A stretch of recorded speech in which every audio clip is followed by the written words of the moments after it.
আসসালামু আলাইকুম প্রিয় শিক্ষার্থীবৃন্দ, তোমাদের সকলকে আমার চ্যানেলে স্বাগতম জানাচ্ছি।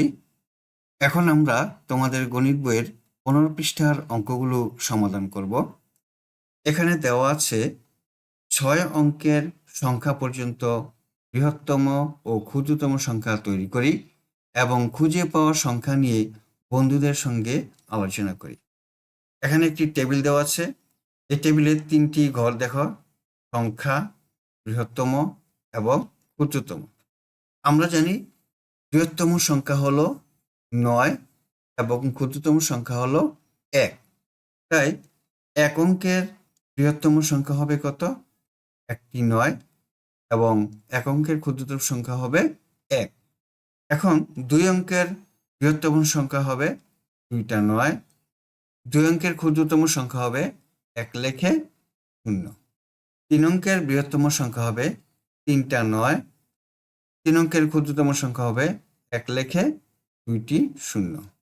4 অঙ্কের বৃহত্তম সংখ্যা 4টা 9 এবং 4 অঙ্কের ক্ষুদ্রতম সংখ্যা 1 লেখে 3টা 0। 5 অঙ্কের বৃহত্তম সংখ্যা হবে 5টা 9 এবং 5 অঙ্কের ক্ষুদ্রতম সংখ্যা হবে 1 লেখে 4টা 0। 6 অঙ্কের বৃহত্তম সংখ্যা হবে 6টা 9, 6 অঙ্কের ক্ষুদ্রতম সংখ্যা হবে 1 লেখে 5টা 0। আমরা 6 অঙ্কের বৃহত্তম সংখ্যা ও ক্ষুদ্রতম সংখ্যা লিখতে পারলাম। 1 নম্বরে দেওয়া আছে 999 এর পরের সংখ্যাটি কত? আমরা 999 লিখি, এর সাথে 1 যোগ দিই। 9 আর 1 এর যোগ করলে হয় 10, 10 এর 0 হাতে আছে 1, 9 আর হাতের 1 এর যোগ করলে 10, 10 এর 0 হাতে আছে 1, আবার 9 আর হাতের 1 যোগ করলে হয় 10। সুতরাং 999 এর পরের সংখ্যাটি হলো 1000। 2 নম্বরে হলো 10,000 এর আগের সংখ্যাটি কত? আমরা 10,000 লিখি। আগের সংখ্যা বলাতে আমরা 1 বিয়োগ দিব। 10,000 থেকে 1 বিয়োগ দিলে সংখ্যাটি হয় 9,999। সুতরাং 10,000 এর আগের সংখ্যাটি হলো 9,999।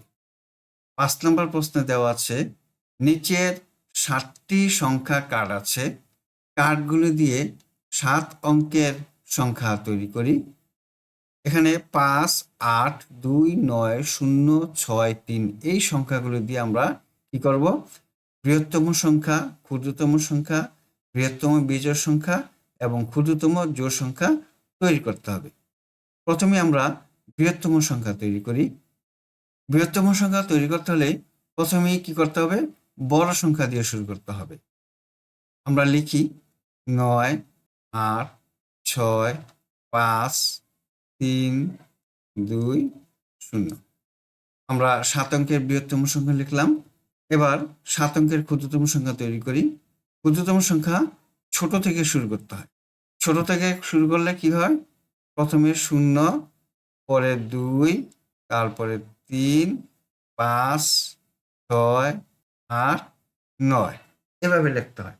কিন্তু আমরা যে প্রথমে 0 লিখলাম, কোনো সংখ্যার বামে শুরুতেই যদি 0 থাকে তাহলে সে শূন্যের কোনো মূল্য থাকে না।